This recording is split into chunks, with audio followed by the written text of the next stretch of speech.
In the right side of the couch, we have coming in at 6'3.5". That's tall. 6 foot 1.5. 6'1.5", weighing in at 185 pounds. 90. 190 pounds from Atlanta-ish, Georgia. Norcross, Georgia. Now hailing from Buffalo, New York / Hendersonville, Tennessee. The one, the only, the beautiful Jake Camarda, ladies and gentlemen. Yay. Thank you. Wait, why don't we do this? I mean, we know better. Very nice. Kind of got off of it. So, all right. Good chemistry over Jake, here. thanks for coming on the podcast, the Average Golf Club podcast. We are glad to have you here. You played some solid golf today. For those who, this is the first ever annual guest, so we normally play a round of 18, come back here, kind of decompress, talk about the round, talk about fun things that's going around. But you shot better than all of us today. And I think we should get into that, but I think first we're just going to go ahead and expose you with some hot takes. Okay, hit me. What you got? So these are 10 things. Some are sports related, some are just regular general questions. Okay. And we'll just read the thing, and Okay. you say agree or disagree. Okay, let's see. Just rapid fire. Okay. We can't talk about them yet. We'll have to get to it later. Yeah, perfect. All right, you ready? Okay. Punters are some of the most pure athletes in the NFL. Agree. The kickoff should be completely removed from football for safety reasons. Disagree. College football is more entertaining than the NFL. Agree. The Pro Bowl should be replaced with a full-on skills competition and no game. Disagree. Punter or third-string quarterback is the best job in an NFL team.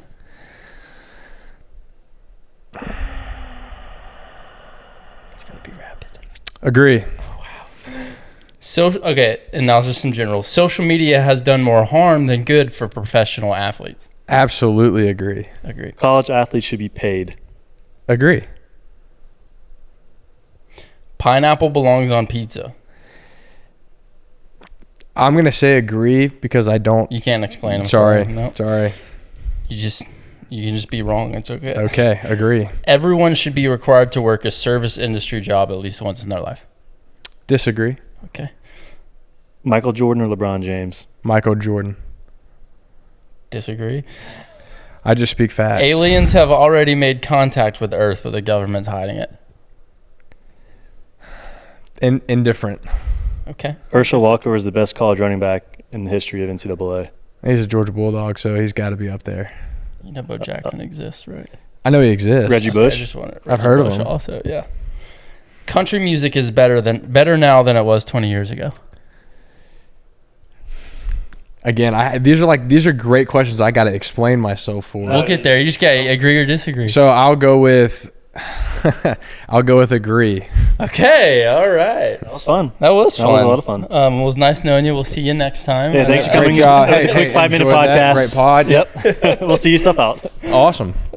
But okay, so definitely some hot takes in there. But yeah, as Adam was saying, we just came in from a round. Yeah, this is the Average Golf Club where we have usually an average golfer and an average person. This time we have a special guest though. Yeah. He's not just an average person. I'm just as average as the rest of them. I think. I mean, it's like 2% of people become a professional athlete. Probably way less than that, right?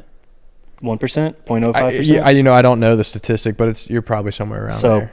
We have special royalty on our hands. 1%. Something that we've never experienced. I'm being a professional athlete. just grateful to be here. Little background on Jake. Played football at University of Georgia as a punter. Played how many years at Tampa Bay Bucks? I was with Tampa for, call it 3 years. 3 years, and now with the Buffalo Bills. Mm-hmm. So colder up there. Yeah, you go from one, Extreme. far south to the complete other. Yeah. So yeah, That's definitely. a flip. I would not be. I mean, as a punter, I would not be able to hold the football being that cold come October. That's more power to you because I wouldn't be able to do it. I don't think it's actually as bad as a lot of people think because when you're on the sideline, you are like, you're trying to stay warm. Yeah. I mean, think about it. If you watch a punter in a cold game and you look at them on the sideline, they got the big coat on probably. They've got the hand warmers. Are you allowed to have like the ball bag close to like the warmer? Because Rock says footballs suck to punt, right? So I actually don't know the rule behind that. Surely you can heat them up a little bit, right? So I don't know. I don't know the rule. I don't Tom know. Brady can deflate it. Surely you can heat it up. So I don't know. I don't know if there's a rule about like having like I guess you would call them ball warmers. Yeah. I don't know if they have that or not. You would think like the little guy that's running around with the K thing. You think that thing would be warm? for people who don't know, y'all don't use the same ball as the quarterbacks. Y'all have kicking balls that y'all use, correct? Yeah, so I was actually explaining this to someone the other day. It's the same football. Right. But we break them in a lot different, like a whole lot different. And so they're like a quarterback ball is, you put this mud on it and it's really, I guess you'd probably call it tacky, and the nubs are really strong on it. So it creates better grip in essence. It's a little boxier. Ours are, smoothed out. You get all the nubs off of them. You try to almost break the corners in to make it a little fatter and a little rounder. Is that something you're doing or the equipment staff? So our equipment staff does it. But So in the past, what they've done is you've only had a specific amount of time before the game to break footballs in. They just changed the rule this year that I'm pretty sure you get them like for the whole week to break them in. Which is kickers and punters have been fighting for this for a long time because it was tough. You get 45 minutes to an hour, I think, to break in 3 footballs, and those are your 3 footballs for the game. And there's only one guy that can do them. That's a good question because it makes sense to do that. You want there to be you want players to perform well. Yeah, I think you absolutely want players to perform well, and I think that not that the footballs were necessarily bad, but I think they're going to be a whole lot better. Yeah. And so it's like baseball. I guess you can rub up the baseballs the day of, but they have cases of baseballs already rubbed up with mud. They're ready to go. You're not doing it 2 hours before game time. Yeah, so literally. I think the drill is they're new balls that y'all are unboxing. Fresh out of the box, brand new, and they go in. That makes no sense. And you ready for this? This is what what tools they get to break them in? It's a brush. It's a brush and a rag, I think. A towel, that's it. A brush and a towel, and you get like an hour. Wow. Do your best. I mean, y'all must have you have to pay that equipment manager to make sure he knows how the quarterbacks. Does it work for the quarterbacks as well? It's the same way? No, so the quarterbacks get their footballs. I'm pretty sure the week before, and so they get to use their footballs all week. It's one of the craziest things, and it's gone. And I'm pretty sure it's gone back and forth. So they've got plenty of time to deflate it. Sure, you could hypothetically say that, but the refs check them before every game to see if they're inflated or not. Crazy. I didn't know that. I think like 10 or 15 years ago, though, they didn't even allow them to break them in at all. They just got fresh out of the box. Wow, that's brutal. That would hurt. I know, it is crazy. And if you've ever seen a brand, look, go to your local, I guess, Dick's Sporting Goods probably. Hard leather, bro. Fresh out of the box and NFL there's a film footballs. on it, and there's a film. They're like impossible. They're a joke. They're bad. So this year you should probably see better field goal percentages from kickers. You use their better balls.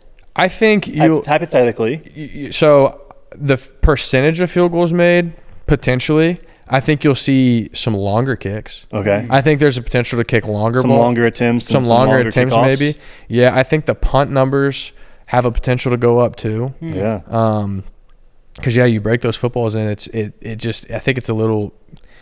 I'm hurting punters around the league right now by saying this and kickers, but I think it makes it a little easier to be a little more consistent. Yeah. But it's still not the easiest job. There's a lot of variables that go into it. Yeah. Yeah. So this is my question. You've done punting, obviously, and that's something to be at the level you're at. You've grinded on that pretty much your whole life. How did you get so good at golf? Yeah, give us handicap. A preference. Yeah. What's your handicap? The USGA Gin says that I'm a 6.4. I put every score that I play in there. And so if you got a problem with that, I'm sorry. Take it up with the app. So you said Connor was calling you a calling you a sandbagger the past 2 times you played. So we played. Well, you were like a 9 last time we played. Okay, so that's fair. Really? So the last time that we had played, I was probably closer to like a 10. Yeah. And because I was getting like no strokes on you last time. We were playing pretty even. And it's funny. I started out like really hot. Yeah. Like really hot. I was playing good. I holed out one of those rounds from like 120 yards. It was like it was crazy. And so he was just like, "You are sandbagging the crap out of me." And I was like, "I'm like, dude, no, I'm not. Trust me. Just keep watching the round." And then I got the shanks like halfway. Yeah, and then he caught the shanks, and then like it was a diabolical round. But yeah, I'm probably somewhere around a 6.4. I'm really inconsistent. How'd you get good at golf? Did you grow up playing, or like punters just have that much time on their hands, or what? No, so I started playing when I got to college, and the funny thing is, I got to college in 2018, which was, looking back at it now, that was like 7 years ago. Yeah. Quick math, 7. No, it's Yeah, 7. I was going to say, where are you going with that? Quick math, 7. Okay. So let's say 7 years ago. I see all the time over Instagram, people are like, yeah, I've been playing golf for 2 years. I'm a scratch. And I'm no like, way. Oh, you guys don't see those? I see them, yeah. I see a bunch of people that post, they're like, yeah, I've been playing for 2 or 3 years. And like, I'm like a 1 or a 2. Eli picked up golf last year. He's got a beautiful swing. He does. And he's a 17 handicap probably. I don't think he is. I think if he actually practiced and got fitted, I think he would be single-digit handicap. Well, there's one of our camera guys. Well, I just feel like there's a lot of guys out there that like they picked it up and like they got really good quick. And my thing was, I picked it up. I love the game. I've been super inconsistent playing, but I just played for a long. I just played ever since then. I've always loved the game, and I've kind of grinded. But I've seen a few different swing coaches just to try to get the game right, just with where I'm at. And honestly, I saw a swing coach down in Tampa, and he kind of, when I had the shanks really bad, and he kind of reshaped kind of how I hit the golf ball. Can you have that guy call me? So I'll say, do you know him on speed dial? Yeah, I was trying to give him some of the knowledge he gave me, but it kind of like changed how I play. And I went through like a phase of hitting the big time hooks. You saw a nice little hook 3-iron today. Yeah. And 3-wood, yeah. Sorry, I didn't mean that. No, it's there. It's there. And the driver. Yeah. But it's my game's changed a whole lot over time. Have you always hit the ball a mile with the driver? I've always hit the ball pretty far. Yeah. So I just don't hit it straight. Yeah, for reference, we played last time with a long driver, world long driver, 14 in the world, Matt Stubbs. Shout out to Matt. And like there was quite a few holes where y'all's balls are right there touching in the fairway. Yeah. So I can hit it like I was telling him, I can hit it far, but I don't always hit it straight. And so that's where I get into a lot of trouble playing golf. Okay, so I got to know, you played University of Georgia, the Bucks, and the Bills. Out of each team, who was the best golfer on the team? I know you've only been with the Bills for a little bit. Best golfer on the teams I've been on? Yeah. Oh, out of each team, who was the best at Georgia? Who was the best at Tampa? Who was the best at the Bills? So when I played at Georgia, we had a bunch of guys played. I'll give you 2 guys at Georgia that were really good. Okay. One is really annoying. So I'll give Stetson Bennett. Oh, is he a stick? So Stetson he's a good golfer. Okay. And he's a country club kid kind of growing up? No. Okay. No. He's from Blackshear, Georgia. He's he's a farm kid. He's from country. Yeah. So Stetson is the kind of guy that he probably doesn't practice his game very much, but he'll just show up and he'll beat you. I think that's the stereotype he gets about everything. He'll just come out there and ball. He's just good, man. He's just good. But I'll tell you who's got a beautiful swing and who's really good is Carson Beck. Really? Carson's got a beautiful golf swing. So both the quarterbacks. Yeah, and and Carson's from Jacksonville. Yeah. So he's been around like good golf for a long time. So he's got a really good swing. He can play. Yeah. And then so then you go to Tampa. Best golfer I was with in Tampa is my long snapper from last year. His name's Evan Deckers. Okay. So he's probably a 1 or a 2. Wow. How's that possible? So he grew up playing like his whole life. He could have. If I'm not mistaken, he could have played in college. He is like disgusting. Like he's really good. But shout out to Deck. I actually fixed his putting. Did you really? Nice. About a month ago, and I have to put that on camera just because it'll annoy him. But I fixed his putting, which is a good thing. So now he's back to playing. It's a good teammate. Okay, yeah. Cool, yeah. And then when it comes to Buffalo, it's got to be Dawson Knox. Yeah, Dawson's a great. Are we going to talk about what happened today with Dawson? What happened?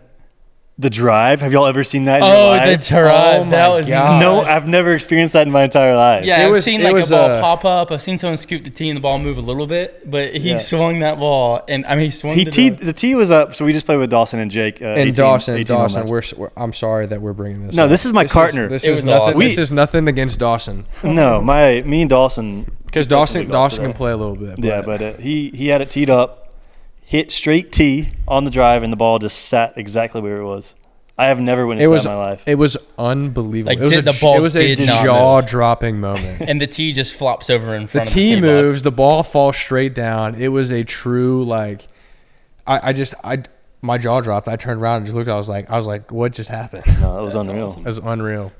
That's awesome. There's a bunch. Yeah, I'll tell you what. Buffalo has a bunch of really good golfers. Yeah. A bunch of guys play. Shane Buechele is really, really good. T-Bass is good. I haven't played with Josh, but I've heard Josh is really, really good. I mean, he was on Grant's channel, right? He's on Grant or Busta's. He's like YouTube golf certified good. Yeah. And so I feel like us, dude. If you can play good on YouTube golf, I feel like you're a pretty good golfer. So he's good. That's true. Like it's challenging to play on I feel like it's you flip that camera on, it's a little bit different. But I tell you what, there are a bunch of good golfers in Buffalo, and if you were to ask guys on the team who's the best, I don't know if they'd give you a firm answer, because I think there's a lot of guys that are probably really close. Would you put your name in the hat though? I don't think I'm consistent enough to be considered one of the best guys on the team. I'd say I'm probably a top 5 guy. Yeah. But I can't say that I'm the best just because I'm not consistent enough. Yeah.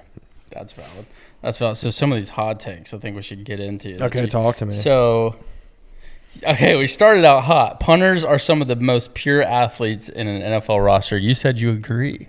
Yeah, I think that okay, well, let's think about this. I think a lot of punters get a really bad rap.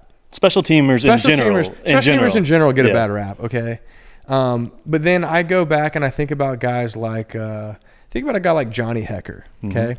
When teams face a guy like Johnny Hecker, they're not just preparing for punting, they're preparing for him to throw. Because he can play quarterback, right? Yeah. A guy like Logan Cook in Jacksonville, Pat McAfee run down, Pat McAfee spearing you guys on. Guys that make tackles, right? Yeah. Like I think that there's a bunch of really good athletes. Yeah. In the NFL that who is the best, most pure athlete? Who is the Raiders punter? AJ Cole? No, the Marquette King. Yeah, that dude is a heck of an athlete. Again, another good athlete. Yeah. This is what I guess. So I guess if you get it to like the most pure athlete on the team, I guess I'd probably say I disagree, because you're looking at wide receivers and DB, some of like the absolute freak shows that are like, it's unbelievable. You know who I think the most athletic, at least at Auburn, the most athletic guys on the field were the defensive ends. Because they'll be like 260 plus running, sub 5. And with a 40. Who was that Georgia defensive end that like a 40-inch vertical at the combine? That was he like jumped over a guy. It was something crazy. Probably a few of them. Yeah. So he like I remember. I've played with so many great defensive end athletes that are like just absolute freaks. I mean, Trayvon Walker comes to mind. Nolan Smith comes to mind. Adam Anderson comes to mind.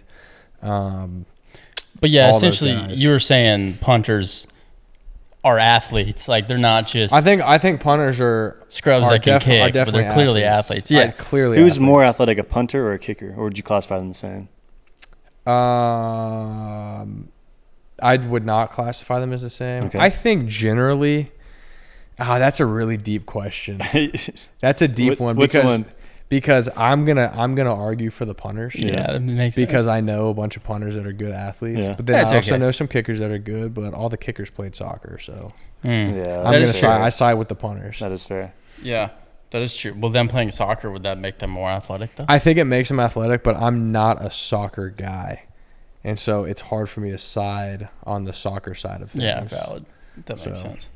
Yeah. Okay. Well, that was. It started out hot there with that one, but essentially punters they're athletes. They're not just scrubs that can hit a ball. Athletes. If you're gonna put a punter up against a guy like a Tyreek Hill, I mean, let's be honest. It's a Tyreek Hill. I think punters are athletes. Yeah. You said kickoff should remain. I think that's fine. We don't really even have to go into that. I think that makes sense. I agree. Because if they don't, then a lot of people lose their job too. But agreed. College football is more entertaining than NFL. I think you said yes. I did say yeah. Okay. Tell me why. This is one that I've gone back and forth with a lot of people on. The NFL is obviously a great game. Mm-hmm. Every game is really, really close in the NFL. That's why the spreads are always like between like a couple points. Like it's usually really, really close margins in the games. But there's something exciting about college football games. I mean, we're talking about. I 100% agree. Well, think about this. Think about. The aura is different, bro. Well, it is. And you can say that an NFL fan base is awesome, and they are great. You've got some really, really good NFL fan bases. Buffalo is one of them, one of the best ever, right? Mm-hmm.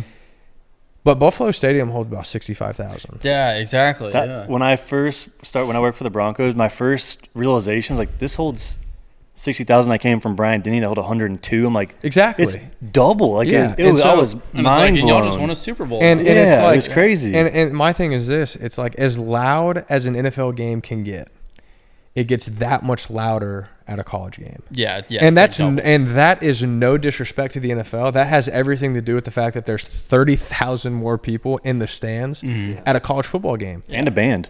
And the band. Oh, yeah. The band. And so the band is fun. And I think there's just a lot of aspects that go into it. I think the college football playoff is super exciting. Do you think the college football playoff should expand? No. I agree. Absolutely not. Expand more from where it's at? Yeah. Absolutely not. Now the seating's got to be figured out. I don't know if they've updated that, but so do you think it's right for there to be 6 SEC teams, or should there only be one? Like if we feel like in the top 12 there's 6 SEC teams that they should be in the playoff, or should it only be the winner of the SEC championship? Oh, absolutely. You got to fit the best. That's the same thing. Well, I'm realize I'm born in the South. I went to an SEC school. You could call me very partial to the SEC, but the SEC is the best football in college football. And a lot of people want to argue for the Big Ten recently. Like, okay, you can argue for that. That's fine.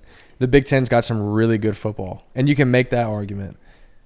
But I think that long-standing and even still in recent, like, there is no football like the SEC. The SEC, like, you go to an SEC schedule, that is a gauntlet. And that's the thing is we had this argument the other day of you're beating up on each other all season, 5 top 10 teams. Yeah. And then you got to go to the SEC championship and play another 1 or 2 top team and try to win and go to the playoff. It's a different game. And I think a lot of NFL execs will say the same thing. They're like, man, like, what is the closest thing to playing an NFL game? They're going to be like, it's probably going to be a lot of the SEC because of the size of the guys, the sheer athletic ability of the guys. When you look at the guys that have been drafted, SEC leads the way. Yeah. Didn't last year they lost it, though? Didn't last year Big Ten won it? Won what? It had more draft picks than the SEC? Potentially, I don't know. I haven't looked into it. You're saying overall? Overall, yeah. The SEC's always the ones been that last too. Yeah. I don't know, man. When I look at like an SEC schedule, I just think, oh man, like every game, it feels like every game is a dogfight. Yeah. Like every game, even playing a Vanderbilt, like Bama lost against Vandy. Exactly. Now Bama had a little bit of a down year, but this is what I'll say. It's a gauntlet, man. So, and I am an SEC guy too, clearly. So, like, I would prefer to watch the SEC play. And when, Bama or Auburn or whoever, like, if in Georgia, if those 3 are not in the top 12, then I don't really even care to watch the top 12 anymore. Well, but with that being said, when we're talking about being the best team, I think if you take the winner of the SEC championship, that is the best of the SEC. You got to take both teams that go to the SEC championship. But he was saying, but I disagree. He only wants the team that wins the SEC championship to be in the playoff. But I'm like, Alabama and Georgia are the perfect example of why you need both teams. Well, is that for the 14 playoff or for? I'm saying for 12. I'm saying you think only one SEC champion should go. He said, I think they should just take the winner of each conference. And part of being the best team means you have to win your conference. If you can't win your conference, then in my mind, you're not the best team. Yeah, but then you get into the argument that not all conferences are created equal. Which they're not. I agree. And we would see that if the best team from each conference plays. And if the SEC team wipes the floor with everybody, then, clearly they're the best. But if Liberty wins their conference, I would rather take whoever comes in second of the SEC championship to be on that spot at the college football Let's not hate on the Flames. I think we can. Let's not hate on the Flames. I mean, you know what I'm saying, though. And it doesn't have to be, I don't know, how many conferences are there now? I don't know, but I think step A to getting into the 12 should be being the best in your conference. Well, yeah, I don't think anybody's going to disagree that the SEC champion should be in the 12-team playoff. But to say that only one SEC team is in the playoff. So college basketball, though, if you win your conference, don't you get into an automatic bid? Correct. Right. So that's not the best. That it doesn't have to be the best team in the conference. But you get an automatic bid. I guess my question is, who are the other 11 that are going in over the other SEC teams? I'm saying they would be the winner of their conference, just like it is college basketball. There's not 12 conferences. Yeah, and you also have so it doesn't have to be 12. Notre Dame that's independent. Yeah, but however many, there's a whole lot that needs to be adjusted in college football. Notre Dame's another conversation. Yeah. Notre Dame's a tough one for me. Yeah, but maybe they have to join a conference, or maybe there's an independent conference. But I think similar to college basketball, like that should be step A to getting in is win your conference. Whether that means there's 6 or 7 or however many conferences. That doesn't make any sense. You can't compare it to college basketball because 7 of the SEC teams got into the tournament. I think the hottest take here is that you think only one SEC team should be in the 12-team. Yeah, that's what I'm saying. I think if you that might be one of the craziest hot takes. I agree. I'm the hot take guy. I agree, and that's as hot of a take as I've ever heard. I'm only valuing this off of even a Big Ten person would disagree with that. I know, and probably, but I'm saying if the goal is to say who is the best team, I don't think you're the best team if you lost in the SEC championship a week ago. The team that is better than you was there. So if you lose and then you go play 3 more teams and then play that team again, or this team has an off night and gets beat. Well, you could also argue that the best team doesn't always win the game. That's what I said. It's like the Alabama-Georgia situation where they lose the SEC championship and go back and win the whole thing. Yeah, like sometimes it'll come down like, okay, let's say take an Alabama versus Georgia, right? Okay. Let's say Alabama beats Georgia, I don't know, 50-20, right? And Georgia has been rolling all year. They've beat some really good teams. Say they beat Texas. They beat, I don't know, who are some other good teams, like an Arkansas that's playing good. Or they beat some really good teams, right? Florida, right? Yeah. Auburn. They lose to an Alabama. They have a bad day. Like they're playing bad. They're throwing picks. They're fumbling the football. Special teams Stetson gets hurt at halftime. Special teams isn't playing good. Like there's a lot of factors that go into that. You sit here and say, oh, they had one bad week. They're officially, they're not a good enough team. Yes, I disagree. Same thing. I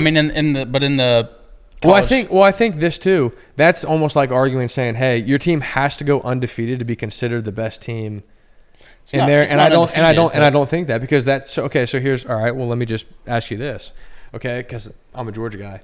Let's say Georgia goes and plays their whole schedule, okay? They beat everybody on there, but let's say they lose to Kentucky, Missouri. Yeah. Okay, they lose to Missouri in a week. See, there you go. Where? I thought you meant like in the championship. But. No, not in the championship. Regular they win season the game. SEC championship, but they lose to Missouri in, let's say, week 4. Okay, yeah, it doesn't matter. But let's say, but they still went to the SEC championship. Yeah, they still go to the SEC championship. Right. So, but that's what I'm saying. It's about getting out. If you don't get out of your conference as the best team, then you're not the best team in the nation. And so that's what I'm saying. If you are second in the SEC, we already know your team is not the number 1 best team in the nation because someone in your conference is better than you. Alabama-Georgia scenarios disprove that multiple times, where they lose and they go on and win the national championship. I feel like you could take the top 3 or 4 teams from the SEC, and they would be the top 3 or 4 teams in any conference around the whole globe. So why would you not want the 3 best teams in the college football playoff? Because I'm saying the goal is to decide who the best team is, and if you're not the best in your conference, then you're not the best team. So your argument would be this: only the conference champions play in the college football playoff. Yes, that's it. Yes, because then we have the best. So team however from many, each conference. however many conferences we have, only the best from each conference plays in that. Yeah. I could get that argument. Because the goal is to find, like you're saying, the best team. If you're not the best team in the SEC, you're not the best team in the league. But if you might have a bad day. Like one day you play bad golf doesn't mean. But that's part of not being the best team. Is the best team didn't have a bad day. Well, there's a reason why there's a series in baseball and the series in the finals for the NBA, because it's some days you don't have your best game and you have to go play again. Yeah, football is the only one that's a one. Yeah, it's a one game situation. No. College basketball. What are you talking about? That's not one winner of the SEC tournament gets into the tournament. You can pick 7 guys. 7 I'm teams. talking about. Wait, what do you mean one? College football. I thought you meant one and done. College football is one game. Like if you like SEC championship, it's like, okay, you got 2 absolute powerhouses that go and play. Okay, Alabama plays Georgia. All right, one of those teams wins and the other one is just like kicked to the curb. Well, in every other sport, you get 3 games. Now, I'm not saying we need to change that about football. Except for NFL. Yeah. They're the NFC and the AFC champion. Again, that's the same argument. It's still football. You said it's the only sport that's not doing a series. Football is the only sport that only does it 1 game.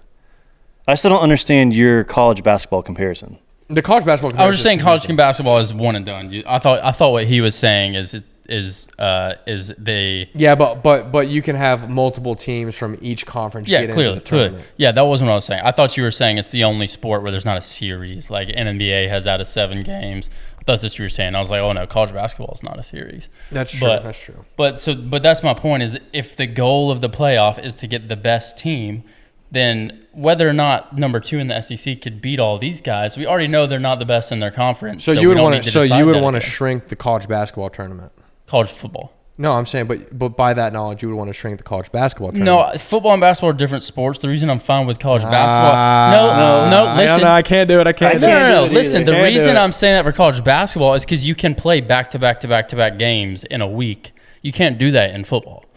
So it's just for the human ability. If we had the human ability to play a football game tonight, tomorrow, and the next day, then sure, play a 100-game season. Okay, just like well, baseball. let me ask you this question. Okay, Georgia and Texas go to the SEC championship. Yeah. Georgia loses the SEC championship to Texas, beats them in the regular season. They won when it mattered most. So they're the best team. And they won their side of the conference. Let us know what y'all's opinion is on this, because this is a heated conversation. This is a great one, and we'd love to hear what y'all have to say. Yeah, this is exciting. Do you think there should... Is Connor crazy, or are we crazy? Yeah. We'd love to hear. And listen, I'm not even saying I would enjoy that more.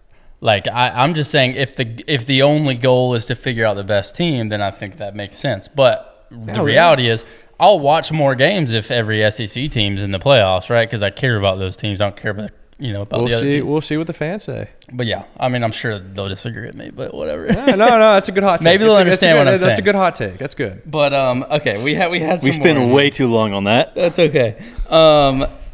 You said the Pro Bowl should not be replaced. So the hot take was the Pro Bowl should be replaced with a skills competition and have no Pro Bowl game. You said false, that the Pro Bowl should stick. Absolutely.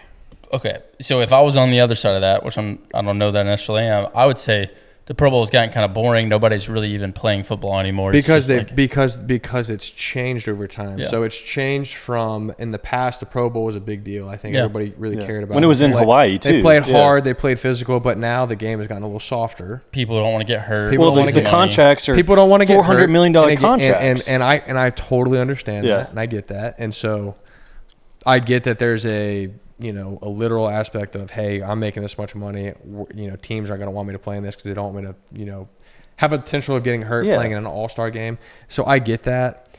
I'll tell you this, though. The reason I say that is because I could care less about watching a skills challenge. Yeah. I think a lot of people are that way. But you care about watching like a two-hand touch Pro Bowl game? So what do you... I'd rather it be a regular football game. I don't think so what do you turn it into? No one's going to want to play a tackle football game at the end of the season. I think that's the problem. So what Nobody do we do? wants to play tackle football. I think you got to make it a flag football game. Yeah. If you think about it, I mean, you're just as susceptible to tearing an ACL or an Achilles. Put it on grass. Try to do everything you can to help it out. Oh, this is also a great take. Oh, sorry, I didn't mean to interrupt you. You finish that, and I got another question for you. I was just going to say, do the two-hand touch football, because I don't know. I couldn't tell you the last time I was like, man, I can't wait to turn on the skills challenge and see who can throw the football in the tire. You had freaking Ray Lewis headhunting at the freaking Pro Bowl at the end of the season. Yeah, and I get that that's never going to happen again. They're not going to do that because the contracts, the injuries, all that. I totally get that, but I feel like there's got to be a better solution than just the skills challenge. There could be a way to make the Pro Bowl more entertaining, and it would be if the NFL gave players a big time bonus for going to the Pro Bowl. And if you get selected, you have to play unless you're already in. But I think there's going to be some guys like, oh, cool, $500,000, I don't care. No, I'm saying give them a couple $1 million. Like, the NFL's raking in money. Like, make it worth it. I don't know. It could potentially sway people. If there is a solution, that seems like the issue is people not really caring enough to play. And it's like, if there was a way to if the NFL was like, hey, we'll match your game check for whatever your regular season game check is, whatever that is. Check? I think a lot more people would be interested. Why wouldn't they? Right? There'd be some guys. I think there'd be some talk. So talking about flag football, football is going to the Olympics. I know where you're going with this. Should NFL players be playing in the Olympic team, or do we let the professional flag football players play? You mean the intramural team from Alabama and Auburn? Some of them were former as an NFL player. No disrespect to the flag football guys. But at the same time, F those guys. Well, dude. no, just no disrespect to those guys. But I mean, We would be absolute fools as a United States of America to not send like Justin Jefferson and Tyreek Hill and Kyler Murray playing quarterback, who can just Lamar Jackson. This is America, dude. Like we would be fools to not send. And here's the thing. We don't have to send the biggest names even in the NFL. You know what you could do? How did we finish last time? You could send every team's best practice squad guy, and we would run the table. It's never been in the Olympics. This is the first time. I watched it in something recently. They just play the professional flag football. We just league. lost to Canada. Okay, yeah. What was that in? It's just flag football. It's just professional flag football. They have a league. Because it was like Case Keenum, or not Case Keenum. It was like no, I'm trying to think of the old player that it was a former, very well known college football quarterback that maybe played a year in the league in Canada for the U.S. No, U.S. has this little guy that's like running around, like 120 pounds. This was like last summer. Is that what I'm thinking of? Yeah. I don't know. There's just like one guy who's like viral everywhere talking about how he's like, this is what we do. Like, he says, I'm the best quarterback for the Olympic best quarterback team. for this team. Patrick Mahomes, Lamar Jackson couldn't do what I do. It's a different sport. And I'm like, and I'm just like, that's like the whole what's his head? You gotta love White the Mamba. belief he's got in himself. yeah, I'm glad he has the confidence to say that. great. But I'll pick Kyler Murray or Lamar Jackson, Jaden Daniels any day of the week over him. I think that's the good old argument of like your third string quarterback is closer to Patrick Mahomes than he is to us. You know? Oh, it's like absolutely. The gap in an NFL skill player to just a regular guy, like, oh my gosh, dude. Yeah. No. So yeah. Bring in the NFL guys. Let's send the boys out there and just bring home the gold. I agree. So punter or third string quarterback is the best job on an NFL team. Backup quarterback. You know, it's a tough answer because I think just about every job on an NFL team is a pretty good job. Yeah. Because a lot of guys just enjoy what they do and enjoy playing. Do most teams only have one punter on a roster? Yes. Okay. And so, you could hypothetically say, oh, well, the punter's a great job because the punter doesn't really do anything. Well, your job gets important, though. But then, what about, is there a backup kicker on most teams? No. Just one kicker, one punter? One long snapper. Yeah. So if a kicker goes down in the middle of the game, they just don't kick anymore? No, they'll have freaking Ocho Cinco. Have you seen when the emergency kicker is usually a guy that's emergency kicker? Yeah, they'll figure something out. Or the punter tries. But even the third string quarterback job, I mean, like, sure, you're not getting hit all the time, but usually your third string quarterback is like the brains. Like, he's the brains of the organization. He's doing calls and stuff. Well, not just the calls, but like he's getting the quarterback room ready. He's helping with the game plan. He's studying the film. He knows the system better than just about anybody. Like, he's like a genius. Chase Daniels has my dream job. He's made like $100 million and he's played like 50 snaps in his career. Yeah, and sure, it's like you can make a killing doing that, and you could technically you're a little safer because you're not really getting hit that much, but like you're still doing like some serious work. He's done something to bring value to.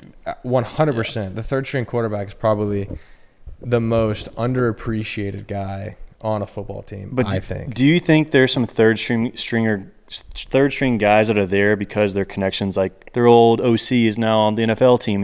They're bringing their guys everywhere he goes. I think there's some third string quarterbacks that know systems so well that keeps them in the league to help them be around guys to teach it. It's like an extra coach in the locker room. Yeah, I definitely think that could be the case. Now, who those guys are, I couldn't give you a name or point a finger, but I definitely think that there's a case of that probably being in the league. But so you think clearly, if you're a starting punter, that's a tougher job than third string quarterback. I'm not necessarily going to say which one is harder. I think every position has its challenges. Being a punter has its challenges. I mean, the third string quarterback's never going to get blamed for the L, though. Yeah, I think there's more stress on the starting punter than there is on the third string quarterback. 100%. 1,000%. Yeah, there's definitely more stress on anybody that's a starting player. You're coming into contact with the ball in play, which you're doing it versus not doing it essentially. So it's definitely a little more stressful. So you said social media has done more harm for professional athletes than good. Yeah, for sure. So the other side of that would say, first say why do you feel that? I want to hear what your other side of it. The other side, and this is just to play devil's advocate. I would say some of these guys might be getting bigger contracts because they've kind of built a name for themselves, even though they might not be top 10 in the league. I think, or like brand deals where you have social media. Okay, crazy. We got to talk about this. Yeah, this is a hot take. Angel Reese is on the cover of 2K. I mean, what are we doing? So I love the WNBA. Caitlin Clark is my favorite athlete of all time. She's awesome. I love the W. favorite female athlete. Okay, Look, man, I love watching the W games. I think they're great games. A lot of people don't agree with me, but I like watching Caitlin Clark play. I've seen some of them that are not good games. For sure. There are definitely some that are not good games, but what Caitlin's done has been really absolutely. She has polarizing. Changed the game of all women's sports and the WNBA and women's college basketball. Yeah. But the cover, what are we doing? For Angel to be the cover of 2K, like that's a wild freaking play. This is tough for me because she's like not even top 20 in the league. So I'm not. Look, I'll be honest. I'm not the biggest Angel Reese fan. Now I don't know Angel Reese. I've never talked to her and I've never met her. So if I were to ever meet her, she could absolutely change my mind. But from the outside looking in, I'm not her biggest fan because of the way I think that she talks about it, the way that she... The perception. Just the perception that she's kind of given off. And I don't think that has anything to do with anything other than just her. I think Caitlin has done a good job of being, I guess, very... I'd probably call her humble. Yeah. Try to be very more team oriented. But yeah, Angel being on the cover of that over all the other girls in the league, and this doesn't have to be Angel versus Caitlin. No, it's not. I mean, like, can we talk about Asia Wilson? Yeah. Because she's absolutely nasty. A baller, and she has her own. Nike shoe now. But there are so many in that league that are so good. But for it to go to Angel was a little. Yeah, I mean, that's first of all, that's crazy. Yeah. The second thing there, to the social media point, Angel's not on the cover of 2K if social media doesn't exist. She might not even be on a team. No, yeah. Well, she is a great rebounder. You can argue that she's especially on her own shots. Yeah, dude. they're called me bounders. But again, she's still averaging 13. I think she's averaging 12 boards a game this year. She's averaging double. And she's shooting 13%. Well, she's I think she's either averaging 12 and 12 or 13 and 13. I literally looked it up. She's averaging a double today. But I think Caitlin Clark, the way that she has changed the game in women's sports, you've had no one shooting threes from the logo like Steph Curry. Yeah, for Caitlin to get the hate that she gets for being someone who's changed the WNBA game forever and brought so much light and I guess awareness, you would call it, to the WNBA. Yeah. Look, I would have never watched the WNBA if it wasn't for Caitlin Clark, and now I watch it. 100%, I agree. And so I think that a lot of people, I think some people recognize that, but like even when Angel said, you're not watching for her too. She was like, they don't watch it just because of one person; they watch it because of me too. Look, no offense again to Angel Reese, but I watched the WNBA because of how incredible Caitlin Clark was in her college career and what she's brought to the WNBA. Yeah. And now you might watch Caitlin Clark play Angel Reese, but because you want to see Angel Reese lose. Yeah, but like I like watching Caitlin play, and honestly, there's so many of these other girls, women in the league. Paige is amazing. Her she's on the Fever now. And you know right? what? No, Paige she plays for the Wings. Who am I thinking of? I was the girl not on the Fever, the tall blonde girl. Sophie Cunningham. Sophie or Lexi. There's two. Both, yeah. So Paige, I'll be honest, I wasn't the biggest Paige fan when she got drafted. I kind of thought she was overrated. No, she's balling out right She's a now. baller. I got absolutely nothing to say about Paige. She's on the All-Star team. Yeah, she's averaging 18 or 19 right now. 4 or 5 assists. She's playing. But yeah, so to the point of the social media, where I see it as could be a net positive, there's players like that, like Angel, who if you're able to capitalize on the social media, you can get paid without being paid for how good you are. Yeah, but I just think it's like, to what cost? Yeah. I think that it's done I think social media as a whole has done so much harm. Think about it. It is an avenue for people to openly send death threats to people DMs, as much as you want. My DMs like completely off. Like you can't reach me. Like it's hard to get to me. I'm gonna shoot you a DM right now. And well, unless I'm following you. But like I've turned all my strangers. I've just turned all my stuff off. It's not worth reading. I don't want to see it. I don't want to hear it. Yeah. And then the other thing is this: everybody's got an opinion. Like we have opinions on this doggone podcast, but everybody's got an opinion. Everybody wants to voice their opinion. Everybody thinks that they're right, and then it just creates arguments. But yeah, I see what you're saying. Just the overall effect on mental health and access it gives to negative things. You're saying that far outweighs the positives. Yeah, I think that here's you maybe just call this a hot take. I think there's some really big time athletes out there who have this incredible platform, and I think they use it in a horrible way. Yeah. Oh, really? And I think my number one example is LeBron James. Are you a big LeBron guy? I think he's the best basketball. He would get on his knees for LeBron James. So here's the thing. Here's my thing. Here's my biggest argument with LeBron, and it actually happened recently. When Tyrese Halliburton got hurt, okay? Think about all the young kids in general, high schoolers, young age, that are on Twitter or on X or whatever you call it, right? All these kids look up to LeBron James. LeBron James tweets out one word on Twitter, and it's the F. It's the F word. Yeah. It's the F word. And here's my thing. You are debatably, I'll give him the debatably, the greatest basketball player of all time. You have an amazing platform, and this is what we're teaching kids. We're teaching kids to talk this way. We're teaching kids to, be okay with saying these things. Personally, I'm a believer. I rock with what the Word of God says. I believe the Word of God tells you to be set apart, right? To me, that is being set apart in a different way. In the world. In the world's way. Yeah. And so here's my I don't pushback like on that, though. He's not a believer. No. So why then would we uphold him to our standard of morality? Well, here's the thing. I think that... Because on his side, that probably falls in line with his standard of morality. I can't uphold him to, how we live our lives following Christ, whereas like his guidance and in his mind, he was posting that as I feel for you, bro. And it was seen as that because it's not seen as unwholesome. But my question is, why couldn't you say, man, I feel for you, bro? I think if I was in his shoes, which I hope to be one day. I'm just kidding. If I was in his shoes, I would think it would be that's heavier. Just saying the F word like he did, it feels heavier. I think it's more heartfelt. I think sure it's heavier, more heartfelt. I wouldn't agree with. It's such a emotional response of something that I think you could have handled it a little bit different. And I do think that as believers, again, he may not be a believer, and so he may not have the same, belief or thought process that we do. But I do think that just because his thought process is different than our thought process doesn't mean that that's something that we should see and be like, oh, yep, that's okay. We're just going to let that slide and, let the rest of our youth see that and, think that that's really okay for how we should act. And in your mind, still not setting a good role model. Yeah, and that's where I disagree. I think the best role models in this world typically are the guys that are walking the walk, with Christ. And, again, it looks different. And those are the ones that we would encourage our children to look up to. Right? 100%. I mean, guys like a Scotty Scheffler.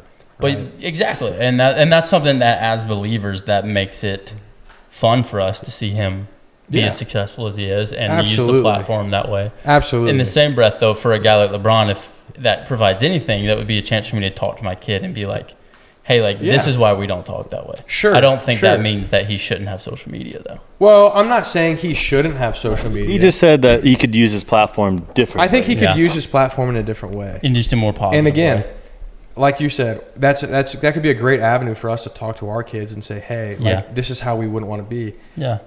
But how many people are saying, hey, let's have this conversation? How many people are on the side where we're like, hey, this isn't something we agree with? I would hope that believers are. Well, I would say that too, but I would say that we're at a minority. Yeah, but same thing that we can't judge the world based on their sin. True. That's what the world does. That's all I know. No, again, absolutely. And so with that, he's definitely the best basketball player of all time. Yeah, it's going to be Michael Jordan till the day I die. I do think social media is okay in a lot of ways, and I think it's fantastic if you're setting a great example. And I think, again, it's provided a lot of jobs, a lot of really great things, but I do think that the harm that it does outweighs, and the negative outweighs it for the good in a lot of different ways, just on the impact that it's having in the culture, in the society, for kids and even young adults as people continue to grow. Yeah. Well, hopefully the three of us can tip that scale a little bit. Yeah, we're trying, voices man. We're out trying. there, We're you trying. know, and some good, wholesome, and fun content like we try and make. But dude, thanks for coming and hanging out. We got some more hot takes. Yeah. We also have one thing left. So we yeah. have the simulator right in front of us. We're gonna give Jake 3 shots, and whoever's the closest to the pin out of all of our guests will get some ultimate prize. So You're gonna be the first ever person to go on Pebble Beach, 7th hole, par 3 downhill, and take that wedge and see how close you can get. Let's do it. And if we beat you on this too, you have to delete your Instagram. Sorry. That wouldn't be too hard. Oh, yikes. All right, let's go. Let's see what we got. Let's see the swing. All right, we're here. We got the man, Jake Camarda. Let's see the swing, brother. We'll have his up here on the board, all of the rankings of all of our guests to be here. And so his main goal is to get as close as he can. Just one shot. Yeah, Wow, one shot. Yeah, we gave you warm-ups. Okay. So we're at Pebble Beach. Pebble Beach here. It's a nice day, not too much wind, which is rare for Pebble Beach. So got 110 yards flag playing downhill. Let's see what the man Jake has. One shot. No pressure.